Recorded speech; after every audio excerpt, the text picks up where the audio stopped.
Il cambiamento organizzativo è entrato a far parte del DNA delle aziende. Negli ultimi decenni è cambiato tutto.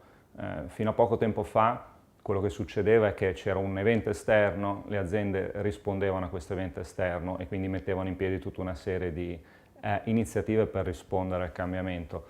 Oggi il cambiamento deriva da innumerevoli fattori che sono esterni, interni all'azienda. Quindi le cause possono essere veramente tante. Se guardiamo quelle che sono le esigenze più ricorrenti e vogliamo anche semplificarle, quello che possiamo dire è che di base le aziende cambiano perché devono in qualche modo mantenere un vantaggio competitivo in un contesto che è diventato più sfidante, più difficile e che rende sempre più complicato mantenere un vantaggio se in qualche modo non si risponde all'ambiente circostante. Cosa fanno quindi le aziende per rispondere al cambiamento? Generalmente la prima cosa che vanno a guardare è il modello di business, funziona ancora, deve essere aggiornato, deve essere cambiato, cambiano le strategie di breve e di lungo termine, cambiano i processi, cambiano i sistemi, cambiano le persone a volte e quello che provano anche a fare è cambiare la cultura organizzativa, cambiare la cultura di leadership, o almeno ci provano.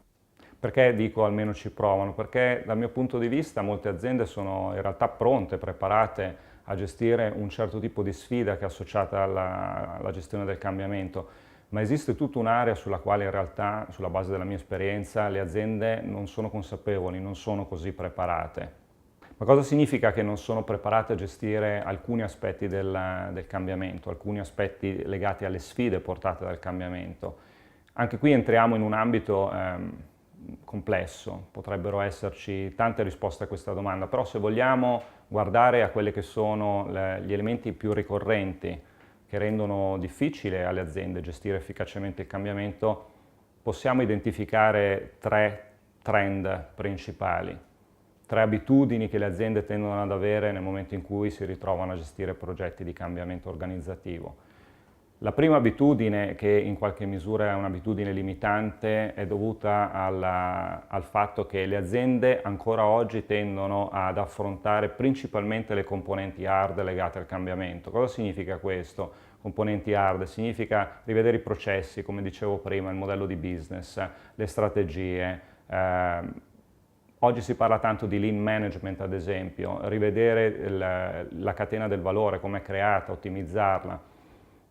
Tuttavia, quello che manca, anche se c'è un certo tipo di consapevolezza rispetto all'importanza di questi altri elementi, quello che manca in realtà è un vero focus, una vera attenzione a quelli che invece sono gli elementi soft.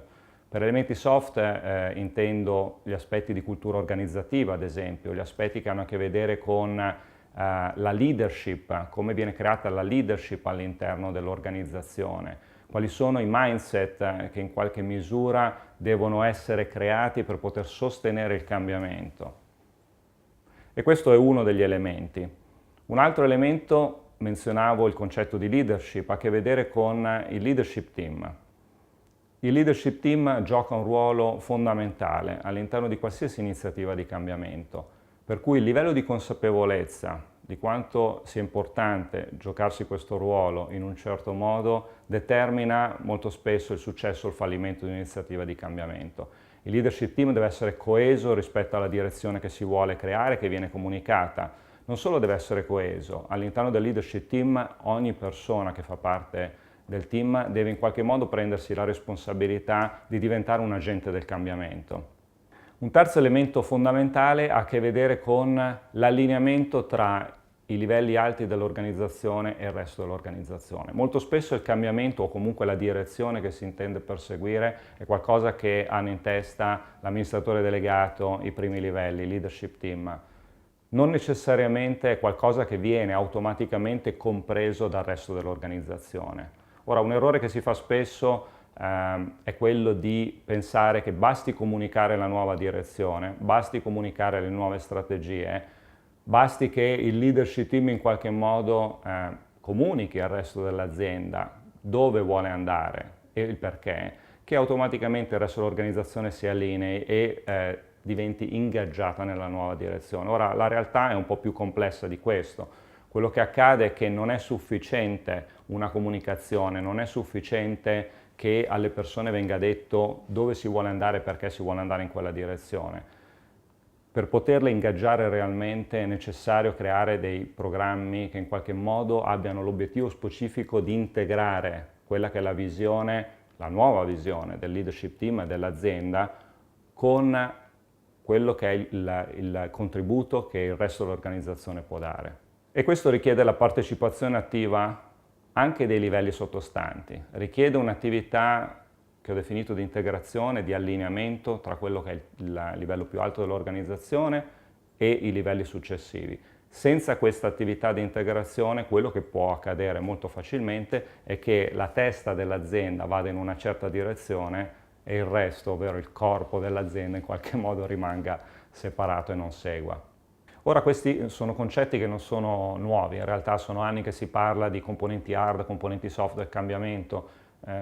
Tutte le società più grandi di consulenza hanno cercato e stanno cercando di sviluppare programmi che in qualche modo integrano questi due aspetti.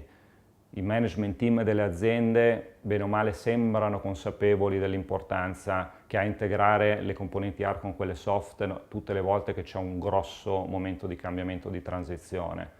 Eppure nella pratica non accade. Non accade che nell'implementazione di questi nuovi progetti queste due componenti vengano efficacemente integrate. E non accade molto banalmente perché è un'attività che richiede delle competenze, richiede delle capacità che in azienda è difficile trovare. Le aziende che oggi sono state in grado, o comunque che sono più portate in questa direzione, quindi a integrare gli aspetti hard e quelli soft, sono le cosiddette learning organization, ovvero quelle aziende che in qualche modo non si limitano semplicemente a rispondere a un ambiente che cambia o a esigenze organizzative diverse. Sono aziende che di principio continuano a evolversi, a innovare, hanno il concetto di apprendimento continuo integrato all'interno della propria cultura. Quando lavoriamo con i nostri clienti li aiutiamo a integrare queste due anime del cambiamento, quella hard e quella soft, e ad avere successo in questa integrazione. Li aiutiamo a comprendere come da questa integrazione possa emergere un'accelerazione del cambiamento, piuttosto che la possibilità di raggiungere risultati di business in modo più efficace. Si tratta di progetti strutturati, non è un qualcosa che accade nel breve termine. Parliamo di un cambiamento che abbraccia sia gli aspetti organizzativi che quelli culturali dell'azienda e pertanto è un processo che deve essere necessariamente costruito su delle tappe diverse. Quindi di solito quello che accade è che si parte da quella che ho definito la testa dell'organizzazione, quindi la prima attività che viene fatta è riallineare il leadership team attorno a quella che è la nuova direzione, a quelle che sono le nuove strategie, a quella che è la nuova vision di business o modello di business. Nel momento in cui il team diventa coeso, nel momento in cui si creano le condizioni affinché diventi un team ad alta performance, in grado anche di essere realmente un role model del cambiamento, a quel punto si può passare alla fase successiva. La fase successiva ha a che vedere con la creazione di una piattaforma che crea engagement nel resto dell'organizzazione. Quindi non è semplicemente un comunicare con un approccio top-down qual è la direzione, dove si vuole andare, perché, ma si tratta di costruire un qualcosa che ingaggi realmente le persone, che le faccia sentire protagoniste in un certo senso del cambiamento, che dia loro la possibilità di mettere un pezzo di se stessi nell'iniziativa di cambiamento. Questo è quello che crea realmente engagement. Tutto questo richiede un investimento evidentemente di tempo, di energie, di risorse da parte delle organizzazioni, ma il payoff di solito è molto positivo. Se c'è un vero commitment da parte del leadership team, una vera intenzione di integrare questi aspetti, di lavorare sulle persone, di creare veramente engagement in tutta l'organizzazione verso il cambiamento che si vuole creare, allora da questo può nascere una fonte di vantaggio competitivo sostenibile, che non è tra l'altro facilmente replicabile dalle altre aziende. E vengono altresì create le basi per una performance sostenibile, basata sulla capacità di innovarsi ed evolvere continuamente.